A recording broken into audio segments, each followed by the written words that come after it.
Hello, ladies. Jody here, founder of the Holistic Anxiety Fix, which is my deep dive 12-week comprehensive program that gets you to heal root causes of anxiety. So, you are all here with me because you have anxiety and you want to heal it naturally. So I speak to so many of you on a daily basis, asking you why you're in the group and what you hope to get from the group. And I just want to let you know that if you're struggling with anxiety and want an alternative to medication, that you have absolutely come to the right place. What I do is I look at healing anxiety from multiple different levels. So while most practitioners out there look at it from solely the mind or solely the body, I really like to look at how the mind and body are interacting with one another. And this is why I think it's really important that there's not a quick fix to anxiety. And it's about really uncovering the layers that are leading to your nervous system being stressed out, which is then stressing you out in your mind on a regular basis. So this evening, I'm going to be talking a little bit more about cortisol and how it's linked to anxiety. So for those of you that don't know, cortisol is actually a stress hormone. So when you're stressed out, cortisol is produced. And classically, you may think of cortisol as, if there is a bear chasing you, you're going to produce cortisol. It's going to mobilize your entire system so that you can run from a bear. So it is one of the main activators of the stress response in the body that gets you moving away from the bear. Now, obviously today there is no bear, but stress takes on many, many different forms. So how do you know how high or low your cortisol is? So this is actually a big misnomer. A lot of people actually think that their cortisol can be tested by their doctor. This was the case with me. My doctor's like, nope, everything is fine. So what they actually do when they test your cortisol at the doctor's office is they just test like your overall daily production of cortisol. And this really doesn't tell us that much because we want to know your cortisol across the day. So here's an example for you. So many women I talk to here say, I wake up really panicky. So if this is you and you're listening to this video live or in the replay, just type below morning wake up panicky. So a lot of people start their day stressed out. And let me tell you one of the reasons why. So the reason why a lot of people tend to wake up stressed out is because cortisol is actually the highest in the morning. And then across the day, cortisol gets lower.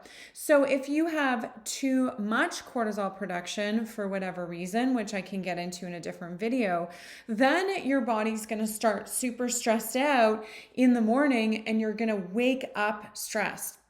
Now, it's supposed to naturally decrease throughout the day, but that isn't always the case. In fact, when I ran my first test, and I took 4 different measures across the day when I ran my test so I could see the pattern, my cortisol was 4 times higher than it was supposed to be around 4 o'clock in the afternoon or evening.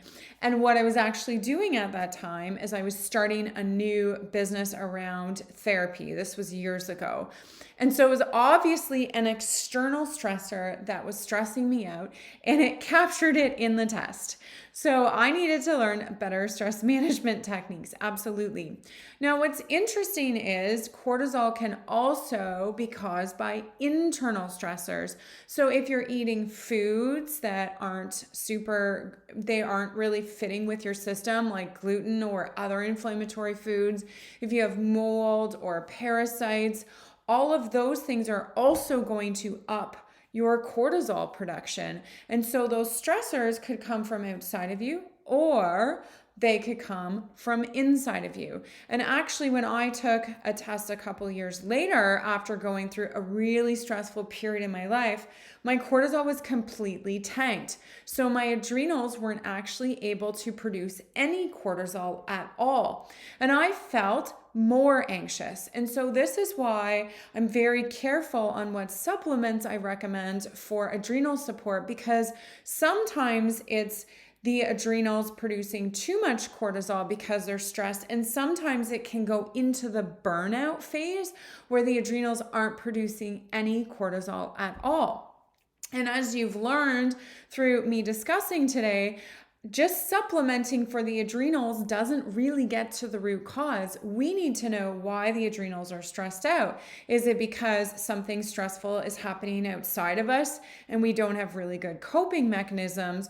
Or is it because there's something stressful happening inside of us? And I like to call this hidden stressors that are stressing our adrenals out, and we need to heal from the inside.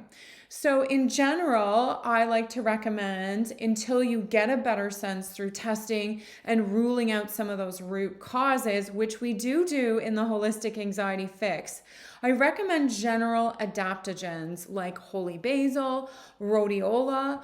Ashwagandha can sometimes be good for people, but it's also a nightshade. So if you're somebody who has a sensitive stomach, then that's not something they're going to want to take. But these supplements will really help to, they're adaptogens, right? So they're going to help to fit in where the adrenal glands need support.